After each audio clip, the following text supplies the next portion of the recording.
जय माता दी। आइए सुनते हैं ग्यारस माता की यह कथा। एक बार एक राज्य में एक राजा रहा करता था। राजा बहुत ही बुद्धिमान और बलशाली था। राजा सदैव अपनी प्रजा का बहुत अच्छे से ध्यान रखता था। प्रजा भी अपने राजा को बहुत पसंद करती थी। राजा की दो बेटियां थी। राजा अपनी दोनों बेटियों से बहुत प्रेम करता था।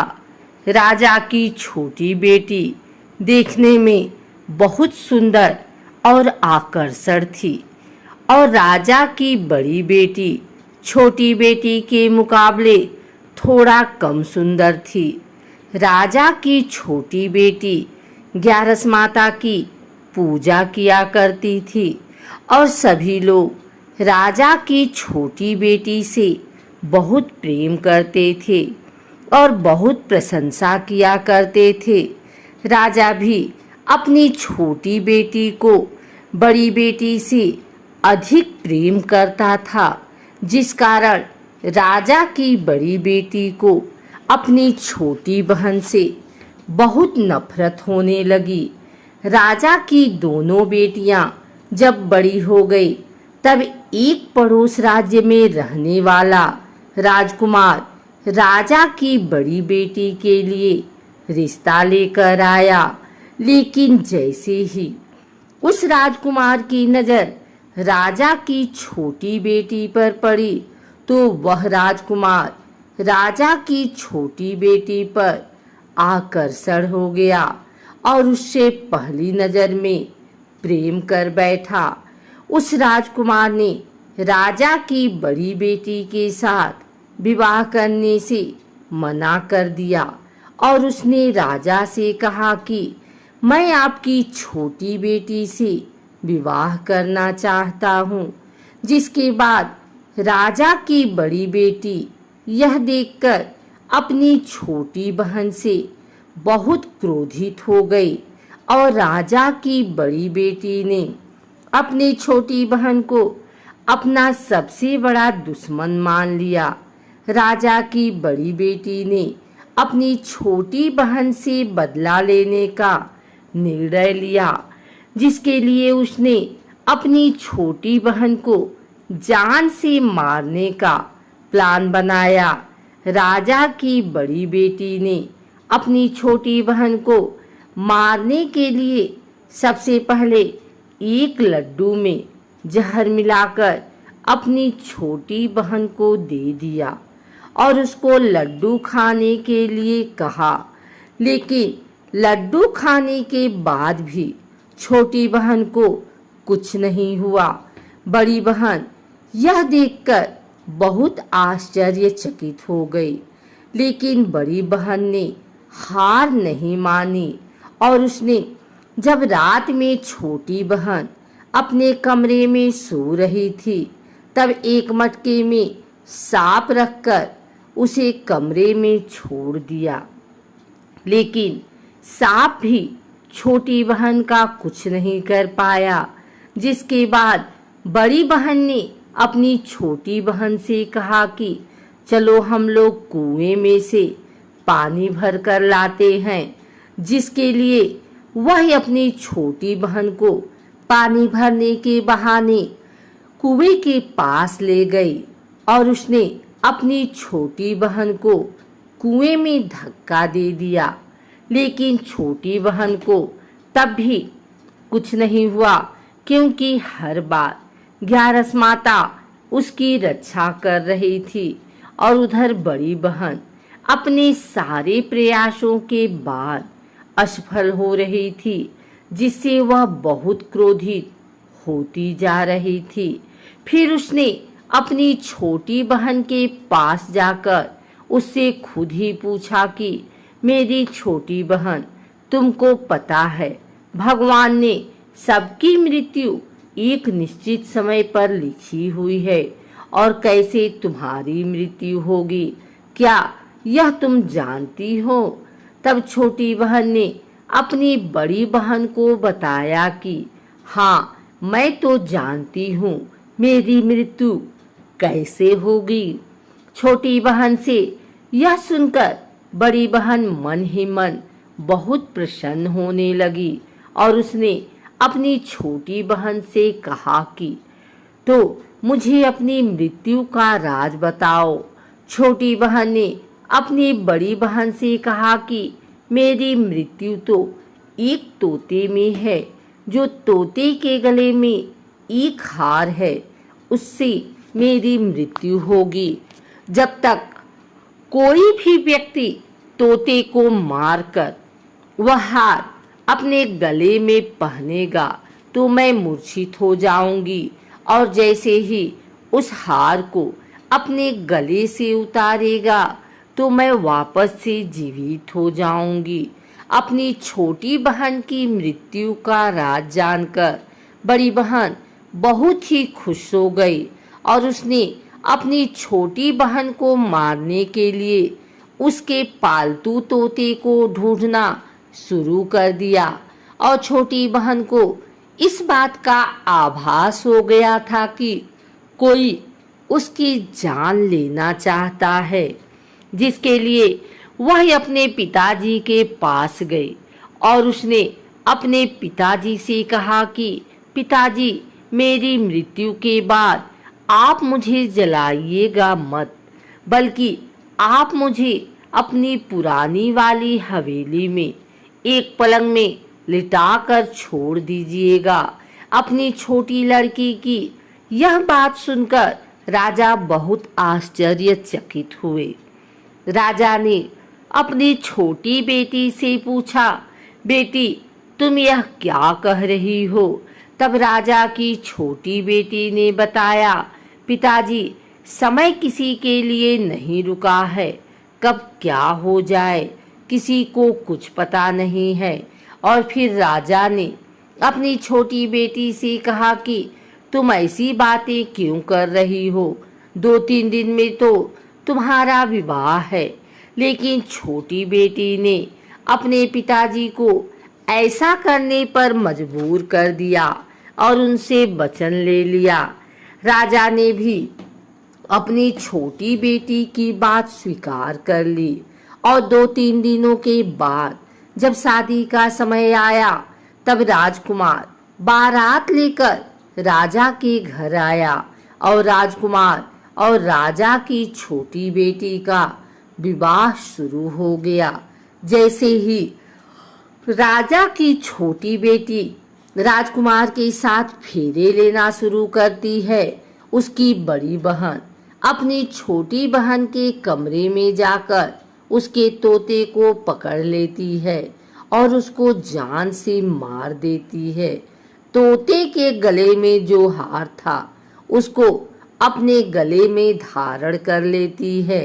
जैसे ही बड़ी बहन उस हार को अपने गले में धारण करती है, उधर छोटी बहन 3.5 ही फेरे ले पाती है और वहीं पर बेहोश होकर गिर जाती है। जिसके बाद राजा ने बड़े दर्द हकीमों को बुलाया और अपनी छोटी बेटी का इलाज करने के लिए कहा। राजा की बात सुनकर वैद्य ने छोटी बेटी को जब चेक किया तो राजा को बताया कि आपकी छोटी बेटी ना तो जीवित है और ना ही मरी हुई है। यह मैं ऐसा पहली बार देख रहा हूँ। राजा ने वैद्य और हकीम को यह बात बाहर बताने से मना कर दिया और उनको कहा कि अगर तुमने यह बात किसी को बाहर बताई तो हम तुम्हें फांसी दे देंगे। राजा ने अपनी छोटी बेटी को पुराने महल में ले जाकर एक पलंग पर लिटा दिया और वहां पर कुछ सैनिकों को तैनात कर दिया। वापस अपने महल पर आ गया। राजा की बड़ी बेटी अपने पिताजी के पास आई और कहने लगी कि पिताजी, अगर यह शादी संपन्न नहीं हुई तो आपकी इज्जत का क्या होगा? आप कहें तो मैं आपकी इज्जत बचाने के लिए राजकुमार से शादी करने के लिए तैयार हूँ। जिसके बाद राजा ने अपनी बड़ी बेटी की बात मान ली और राजा ने बड़ी बेटी को छोटी बेटी के कपड़े पहनाकर मंडप पर भेज दिया। लेकिन राजकुमार यह जान गया कि राजा की छोटी बेटी नहीं है, बल्कि यह राजा की बड़ी बेटी है। लेकिन जब राजकुमार ने शादी करने से मना किया तो सभी लोगों ने राजकुमार को विवश करके राजा की बड़ी बेटी से बचे हुए फेरों को संपन्न करा दिया और विवाह करवा दिया। जिसके बाद राजकुमार राजा की बड़ी बेटी को अपने महल ले गया। राजकुमार राजा की बड़ी बेटी से ना तो बात करता था, न ही उसको पसंद करता था और ना ही उसके आसपास भटकता था। और राजकुमार ने यह फैसला लिया कि वह अपनी प्रेमिका को ढूंढ कर रहेगा और यह जानकर रहेगा कि उसके साथ हुआ क्या है। एक दिन राजकुमार अपने घोड़े पर सवार होकर राजा के पुराने महल के पास पहुंच गया, जहां पर उसने कुछ सैनिकों को देखा। महल के पास पहुंचकर राजकुमार ने जब महल को ध्यान से देखा तो वह समझ गया कि यह तो हमारे ससुर जी का महल है। तब राजकुमार ने सैनिकों से पूछा, तुम लोग यहाँ क्या कर रहे हो और इस महल के अंदर उस पलंग में कौन लेटा है? जिसके बाद सैनिकों ने बताया कि यहाँ पर राजा की छोटी बेटी लेटी है। यह सुनकर राजकुमार बहुत प्रसन्न हो गया और वह तुरंत अपनी प्रेमिका के पास पहुंच गया और उसकी सेवा करने लगा। जैसे ही रात हुई तो राजा की छोटी बेटी उठकर खड़ी हो गई। राजकुमार यह देखकर बहुत खुश हो गया और उसने अपनी प्रेमिका से पूछा कि तुम यहाँ क्या कर रही हो? तुम मेरे साथ मेरे घर चलो। राजा की छोटी बेटी ने राजकुमार को सारी बातें बता दी कि मेरी जान एक तोते में बसी थी और मैंने यह बात सिर्फ अपनी बड़ी बहन को बताया था और मुझे पता है कि उसने ही मुझे मारने का प्रयास किया है। उसके पास एक हार है जिसको वह सुबह पहन लेती है और रात को उतार देती है। जब तक वह हार को पहन ले रहती है तब तक मैं मूर्छित रहती हूँ और जैसे ही वह हार को उतार देती है तो मैं जीवित हो जाती हूँ। और जब तक मेरी बड़ी बहन के पास वह हार है तब तक मैं ऐसे ही जीवित और मूर्छित होती रहूंगी। अगर मेरी बड़ी बहन के पास जो हार वह मेरे हाथ लग जाए तो मैं हमेशा के लिए जीवित हो जाऊंगी। राजकुमार यह बात सुनकर राजा की छोटी बेटी के पास रहने का निर्णय ले लिया और उसने अपने बचे हुए सारे फेरे उस पलंग में लेटी राजकुमारी की छोटी बेटी के साथ ले लिए और अपना विवाह पूर्ण किया। वहीं पर रहने भी लगा। देखते ही देखते कुछ समय में राजा की छोटी बेटी और राजकुमार की पत्नी पेट से हो गई। एक दिन राजकुमार को किसी काम से बाहर जाना पड़ा। तब छोटी बहन के पेट में बहुत तेज से दर्द होने लगा, जिसके बाद उसने ग्यारस माता का आवाहन किया। जिसके बाद वहां पर ग्यारस माता प्रकट हुई और उन्होंने अपने भक्त के दर्द को दूर किया और एक पुत्र की प्राप्त करवाई। और वहीं पर अचानक से राजकुमार भी आ गया। राजकुमार ने ग्यारस माता को देखा तो वह आश्चर्यचकित हो गया और उसने तुरंत माता को प्रणाम किया। और ग्यारस माता ने राजकुमार से कहा कि जब तुम्हारा 5 वर्ष का बेटा हो जाए तो तुम अपनी पत्नी का हार लाकर इसके गले में डाल देना। और देखते ही देखते राजकुमार और राजा की छोटी बेटी का पुत्र 5 वर्ष का हो गया। राजकुमार अपने बेटे से कहता है कि बेटा, मैं कुछ काम से बाहर जा रहा हूँ, तुम अपनी माता का ध्यान रखना। और वहाँ से चला जाता है। राजा को बाहर निकलता देख बड़ी बहन के सैनिक देख लेते हैं और बड़ी बहन को जाकर सारी बातें बता देते हैं। जिसके बाद बड़ी बहन अपनी छोटी बहन के पुत्र को वहाँ से उठवा लेती है और उसको मरवा देती है। छोटी बेटी के पुत्र के 2 टुकड़े करवा देती है। पहला टुकड़ा चक्की के पास छुपा देती है और दूसरा टुकड़ा अपनी पलंग के नीचे रख लेती है। अब 11 माता भिखारी का रूप लेकर आती हैं। एक भिखारी का रूप रखकर बड़ी बहन के पास चली जाती हैं। जिसके बाद वहाँ पर भिक्षा मांगने लगती हैं। बड़ी बहन अपने नौकरों से कहती है कि जाकर भिक्षा दे दो। लेकिन जैसे ही नौकर 11 माता को भिक्षा देने के लिए आते हैं तो माता उन्हें मना कर देती हैं और कहती हैं कि मैं तुम्हारी महारानी से ही भिक्षा लूंगी।